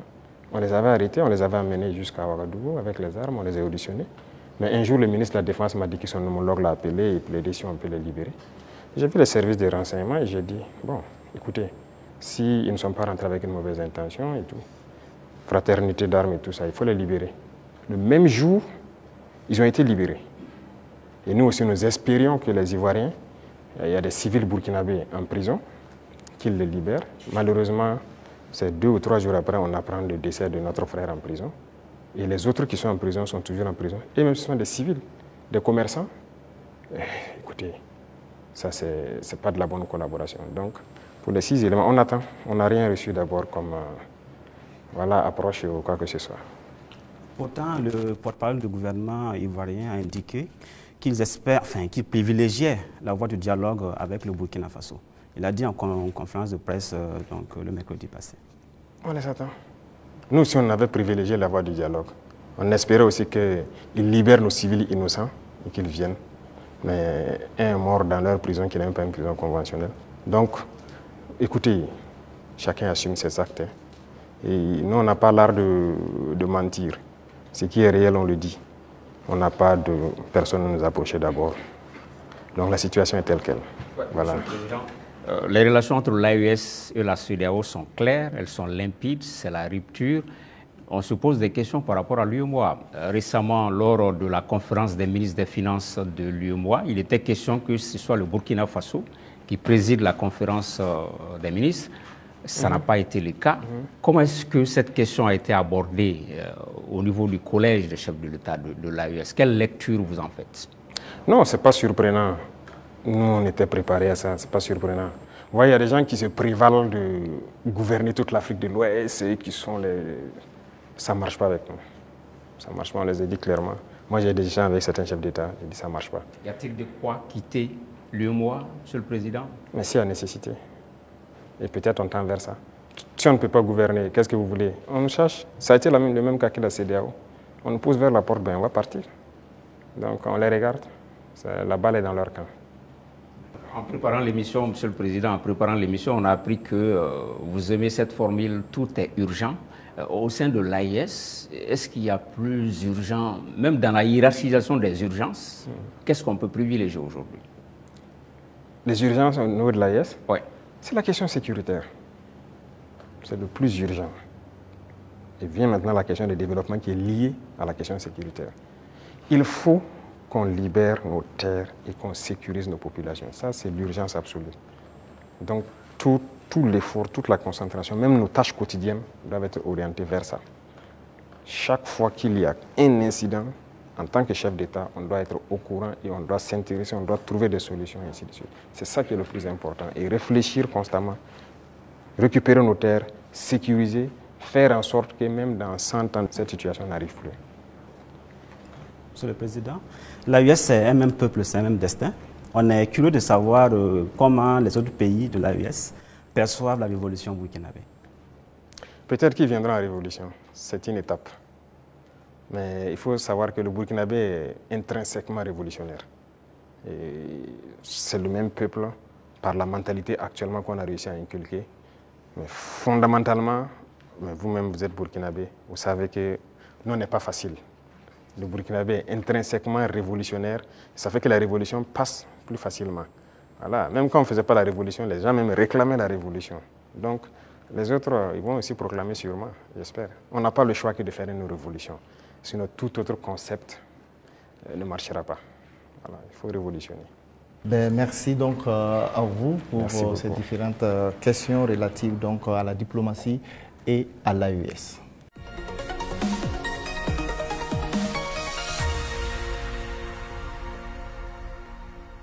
Monsieur le Président, nous nous acheminons vers la fin donc, de cet entretien.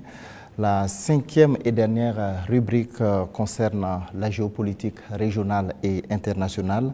Les questions relatives donc, sont portées par Dieudonné Zungrana de Aujourd'hui au Faso et Jules Domsé donc, de Vox Africa. Vous avez pour cette rubrique 15 minutes également. Alors, Excellence, si vous permettez, on va rester toujours en Côte d'Ivoire. Les relations avec ce pays sont exécrables. Et avec le langage direct et franc du soldat et du révolutionnaire que vous êtes, vous avez eu à dire que les raisons de cette colère, vous n'êtes pas contre le peuple ivoirien, mais contre les dirigeants qui donnent le gîte et le couvert aux déstabilisateurs du Burkina Faso. Alors, à quand et dans quelles conditions peut-on avoir un dégel et un échange d'ambassadeurs entre les deux pays? Ça dépend d'eux. De toute façon, ce n'est pas nous qui avons commencé cette situation. Moi, je me souviens au tout début, même le jour du 30 septembre, est-ce que l'une des premières personnes qui m'a appelé, ce n'était pas le président Alassane Ouattara.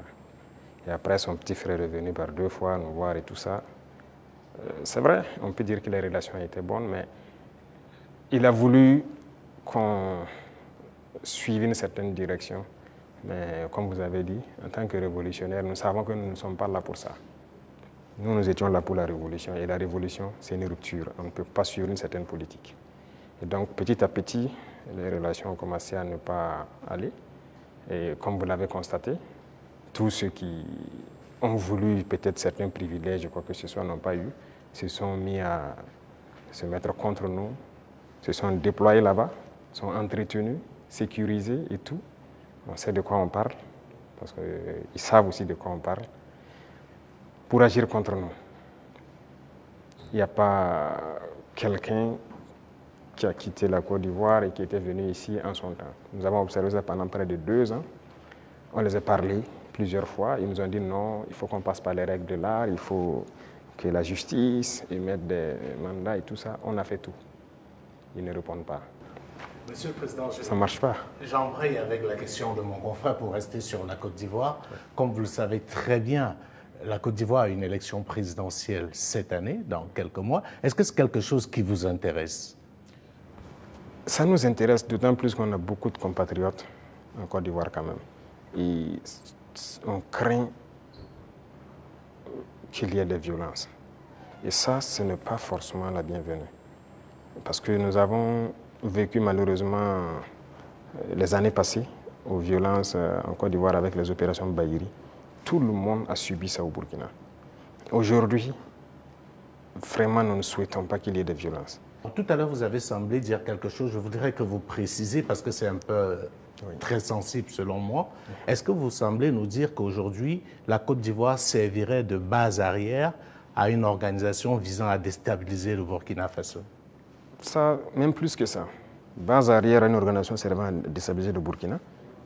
Ils sont là-bas. Les ennemis du Burkina sont clairement là-bas, affichés, protégés. Ils sont payés, ils sont protégés, ils sont bien logés. En plus de ça, il y a la question du terrorisme. Mais non, le pouvoir flotte avec les terroristes. Il ne faut pas se mentir. Attendez, croyez-vous vraiment que peut-être l'armée ivoirienne est tellement surpuissante que quand les terroristes les voient seulement, ben écoutez, cela, il ne faut même pas les toucher, quoi que ce soit? Vous croyez à ça? Ils sont tellement plus puissants que les 3 armées de l'AES? C'est faux. Il y a un pacte de non-agression. Et quand il y a un pacte de non-agression, vous devenez une base arrière. Et tout ça, ça m'inquiète justement. Si ce pays, il y a des crises, le pays sera attaqué par les terroristes. Parce que s'ils ne gagnent plus ce qu'ils gagnent, le pays sera attaqué et ce pays va sombrer. C'est un danger. C'est pourquoi j'ai passé le temps à dire au chef d'État, on ne pactise pas avec les terroristes. Voilà. Alors, Monsieur le Président, qu'est-ce que vous répondez à ceux qui disent, bon, la géopolitique quand même avec la Côte d'Ivoire, ce pays voisin, qui abrite la plus grande diaspora burkinabé, alors que, bon, vos contempteurs vous accusent de pratiquer la diplomatie du muscle avec ce pays, au détriment justement de nos Paweto qui sont là-bas. Qu'est-ce que vous leur répondez? Écoutez, qui le dit? Nous sommes burkinabés, c'est ce que nous savons. Et nous avons décidé de faire une révolution, on va la faire. Maintenant, celui qui embarque dedans embarque. Nous ne pouvons pas être dans une révolution et vouloir faire un autre modèle de diplomatie. Je vous ai dit la diplomatie mensongère et tout ce qu'il y a. On n'est pas prêt à être dans ce sillon-là. S'il y a quelque chose qui ne va pas, qu'on ait le courage de vous dire ça ne va pas. Il ne faut pas faire de l'hypocrisie. Généralement, les gens devant les micros et tout ça, non, tout va bien, si c'est ça, on est en train de... C'est faux, ça ne va pas bien. Il faut avoir le courage de le dire, il faut qu'on s'asseye, qu'on parle et qu'on se dise la vérité. Mais si les gens ne veulent pas ça, parce que juste dans leur tête, bon, il faut que ces gars-là quittent, parce qu'on ne veut pas de révolution en Afrique de l'Ouest. Ça ne va pas marcher. Donc, chacun se prépare à assumer les conséquences voilà, de la situation. Alors, pour sortir de la Côte d'Ivoire, Monsieur le Président, on reste quand même au niveau de l'AES. Vous avez certainement suivi le dernier sondage fait par nos confrères de Jeune Afrique. Et avec des résultats qui peuvent sembler étonnants, les populations des pays francophones sont tous favorables à l'AES. Je dirais, même la Côte d'Ivoire, à 66%, apprécie ce qui se fait au niveau de l'AES. Alors, comment est-ce que vous recevez ce message? Ah bon? Je n'ai même pas pu suivre ça, parce que moi, je ne suis plus ce média. Hein. Alors, les confrères, c'était un sondage qu'ils ont commandé. Peut-être qu'ils ne s'attendaient pas à ce résultat, mais le résultat est tel. Ils ont été au Cameroun, ils ont été au Sénégal, ils ont été au Bénin, ils ont été en Côte d'Ivoire. Et là-bas, les populations sont tous favorables à l'AES et apprécient dans leur grande majorité ce qui se fait au niveau de l'AES. C'est logique, je dirais. Les populations ouest-africaines sont la plupart du temps liées. C'est la même famille. C'est le colon qui nous a divisés. Hein. Et quand les gens voient qu'on essaie de s'unir, ça ne fait qu'inspirer, ça ne peut faire que plaisir. Donc moi, ça ne m'étonne pas que ces populations apprécient. Et ce qui m'étonne, c'est le fait qu'ils aient publié. Pourquoi ils ont publié ça? Ça donne de réfléchir. Pas le choix. Quand vous commandez une enquête, c'est connu. Après, vous êtes obligé de publier les résultats. Bon, peut-être ça. Voilà. Mais il faut faire attention à ces gens parce que Je suis totalement d'accord avec vous. Voilà, ils sont pas assez sérieux. Sinon, je suis d'accord, c'est normal, c'est logique. Avec la permission de Dieudonné, je voudrais vous poser une question concernant justement votre relation avec une autre organisation. Qu'est-ce que vous faites encore dans l'Union africaine? Bonne question. Alors, je dirais que notre situation dans l'Union africaine est tellement passive qu'on ne sait pas si on est dans l'Union ou si on n'est pas dans l'Union. On nous a suspendus depuis, personne ne nous parle, c'est vraiment un silence radio. Donc alors, moi je ne sais pas si je suis dans l'Union ou pas. Mais est-ce qu'il ne faudrait pas marquer le coup en posant aussi un acte historique, comme cela a été le cas avec la CEDEAO, en claquant la porte à une institution qui visiblement ne sert pas à grand-chose? J'ai eu à discuter avec un diplomate de cette organisation et après, nous avons vu qu'ils ont nommé un médiateur, le président burundais, qui devrait même venir ici la semaine passée, je pense, mais après, il y a eu question d'agenda avec nous. Et on l'attend, on veut l'écouter d'abord, parce que nous-mêmes, nous voulons savoir pourquoi ils se comportent comme ça. Parce qu'on ne peut pas prendre une décision sans savoir leur motivation. Pourquoi ils ont décidé de nous exclure? Pourquoi ils se comportent comme ça avec nous? Si on a leur motivation, là, si on quitte, on pourra expliquer à nos peuples, voilà ce qu'ils ont dit, voilà les raisons. Et donc, nous, on décide de quitter. C'est la même chose que la CEDEAO. On a quitté, mais si on nous demande pourquoi on a quitté, on peut vous expliquer. Mais aujourd'hui, si on quitte l'Union et qu'on nous demande, nous-mêmes, nous ne savons pas pourquoi ils nous ont suspendus. Pourquoi ils se comportent comme ça. Certes, ils ont dit qu'on est anticonstitutionnel, mais au jour d'aujourd'hui, je pense que... Monsieur le Président, vous pouvez aussi quitter parce que vous estimez que c'est une organisation qui travaille contre les intérêts de l'Afrique. Je ne pense pas que l'Union africaine peut être dans une posture révolutionnaire comme celle que vous menez. Non. Par respect pour certaines personnes, voilà pourquoi j'ai dit j'attends que le médiateur qui a été nommé, qui a déjà envoyé son émissaire, prenne contact avec nous. Nous l'attendons. C'est par respect vraiment pour ce président. Nous l'attendons qu'il vienne, qu'on discute, qu'il nous dise ce qu'il y a et nous lui dirons les conclusions de nos débats. Monsieur le Président, on va aller au bord de la mer Noire, en Russie. Alors, la science a l'art de ces instruments. Vous avez fait des études scientifiques. Alors, lors d'un séjour à Moscou, vous avez demandé au patron du Kremlin de nous apprendre à pêcher le poisson au lieu de nous donner le poisson, le transfert des technologies. Alors ça, je pense qu'aujourd'hui, c'est vrai, tout le monde est d'accord que le biberonnage là, extérieur ne peut plus continuer. Alors où en est-on aujourd'hui avec justement ce transfert de technologie? Parce que vous avez parlé tout de suite avec des confrères qu'on va un jour fabriquer même nos armes ici. Alors où en est-on actuellement avec ce transfert de technologie? Alors, je pense qu'ils ont bien entendu le message. Je l'ai clamé en 2023 pendant le sommet de Saint-Pétersbourg. On nous a donné du blé. Il ne faut pas qu'on aille encore demander du blé. Il faut cultiver. Si on nous donne du poisson, il faut qu'on apprenne à pêcher. Et je pense que les initiatives qu'on est en train de développer, nous avons demandé donc à la Russie d'offrir un certain nombre de bourses d'études à des étudiants burkinabés pour qu'ils aillent apprendre la science. Ils ont accepté. Donc il y a déjà des gens qui sont partis dans certains domaines pointus. Si vous regardez la création de l'agence atomique, on a déjà des étudiants qu'on a envoyés depuis l'année dernière qui sont en formation sur le domaine atomique, qui est une technologie poussée. Et on va continuer d'en envoyer chaque année. Donc il y a plusieurs autres domaines où nous avons demandé des formations. Ce n'est pas la Russie seulement. Même à la Chine, on a demandé des formations particulières et envoyé des étudiants. En Iran aussi, pareil, on est en train de taper en tout cas tous ceux qui ont pu développer des technologies pour envoyer des étudiants formés.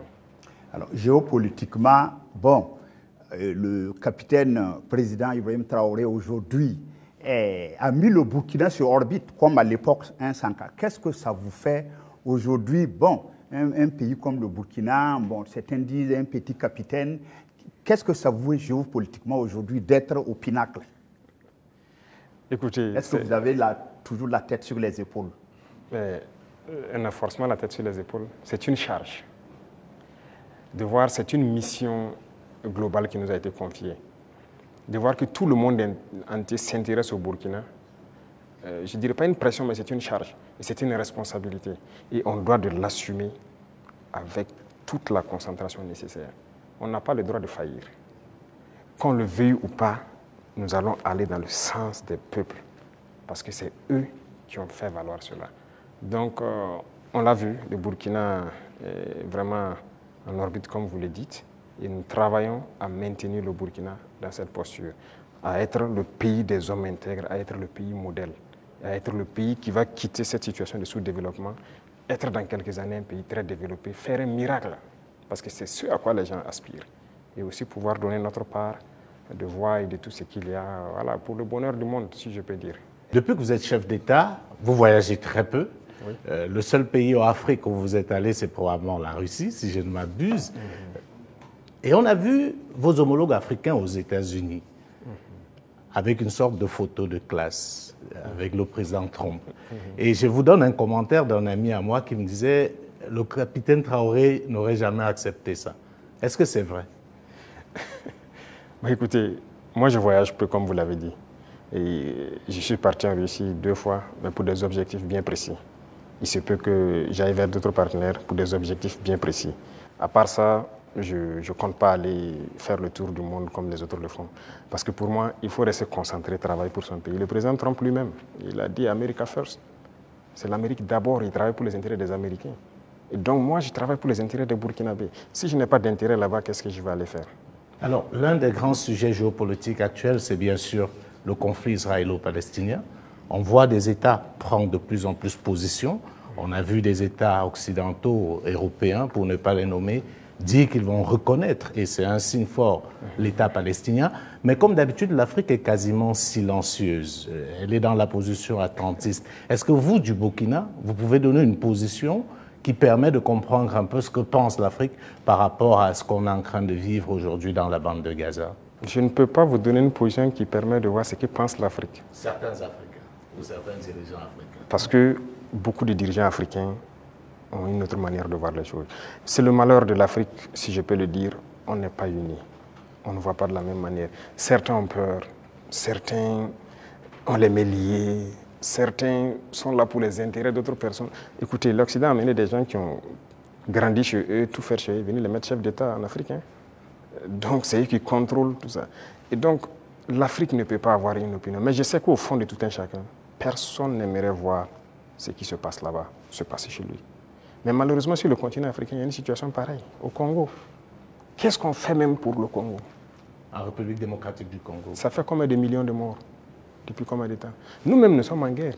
Est-ce que vous avez vu des pays africains même porter la voix pour le Burkina depuis les 10 années passées? C'est rare. C'est rare. Donc, l'Africain a ce problème-là. Pendant que quand vous voyez en Europe, ils ont un problème. Tout le monde est uni, les gens arrivent à rapidement trouver des solutions. Les États-Unis, c'est pareil. Mais l'Afrique a ce problème. Vous voyez, ça fait 10 ans que nous on se bat. Vous n'avez pas entendu quelqu'un porter la voix du Burkina au niveau des institutions internationales, et quoi que ce soit, ni le Mali, ni le Niger. Nos populations meurent, ce n'est pas leur problème. Congo, ça meurt, ce n'est pas notre problème. La dernière fois, j'ai essayé dans une de mes paroles d'essayer de parler pour que... Ça fait combien de millions de morts? Le Soudan, regardez comment il se déchire. Il y a beaucoup de conflits sur notre sol déjà, et on n'arrive même pas à porter la voix. Donc, comment on va aller porter la voix des autres? Donc, il faut que nous, Africains, on se réveille. Est-ce que le Burkina peut reconnaître un État palestinien?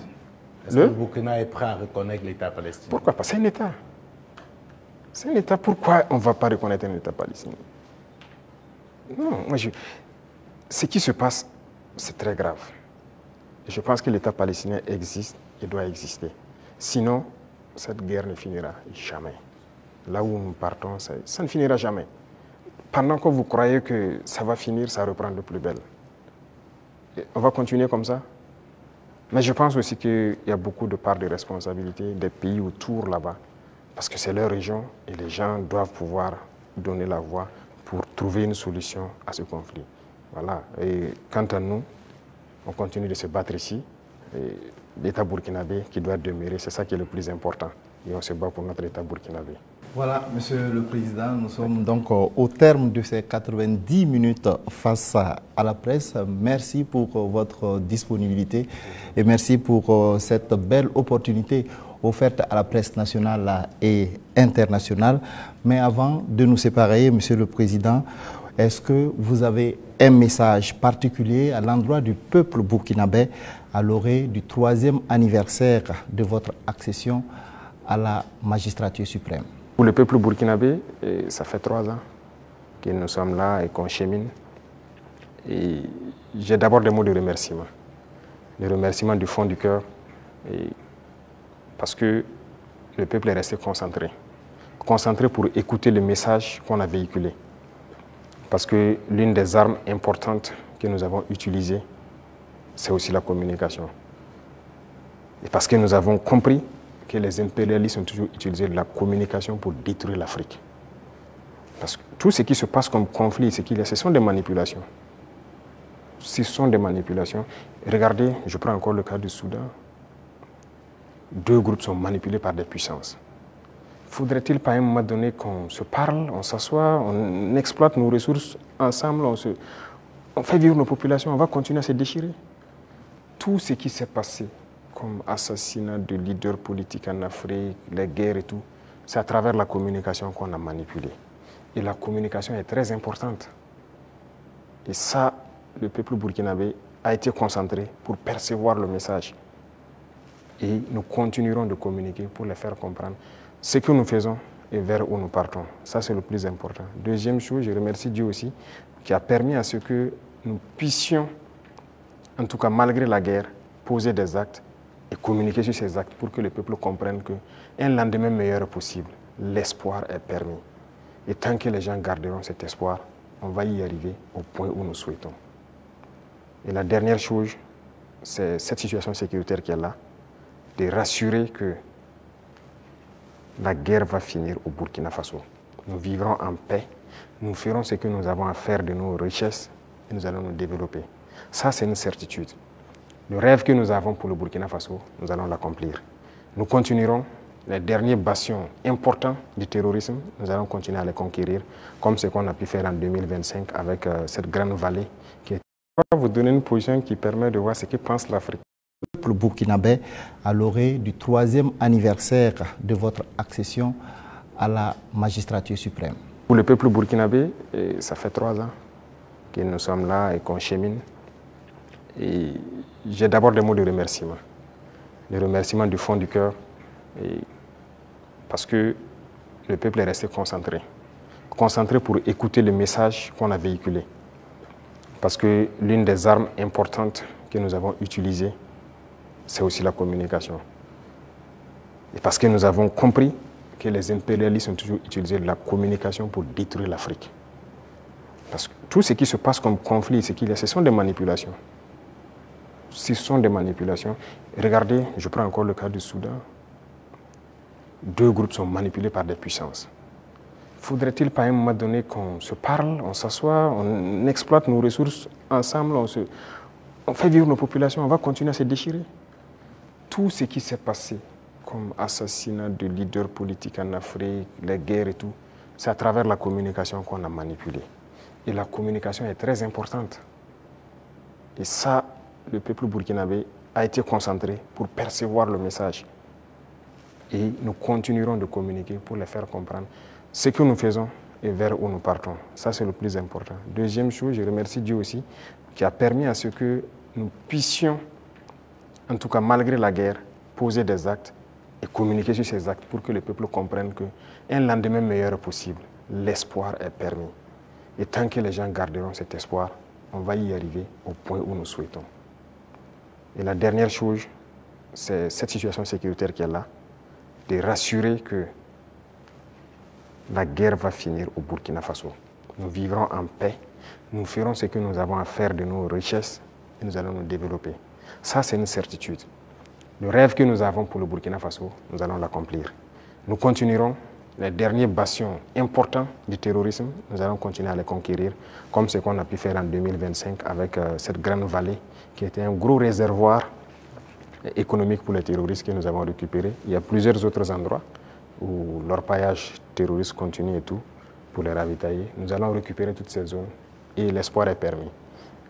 Donc, bon courage à tout le monde, restez concentrés, résilients et on continuera à se parler. C'est ça le plus important. Une fois qu'on se parle, on se comprend et on avance.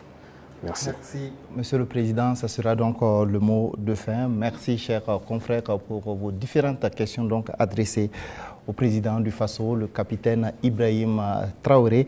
Merci à vous, chers téléspectateurs, d'avoir suivi cet entretien avec grand intérêt. Restez donc en compagnie de nos programmes. Merci.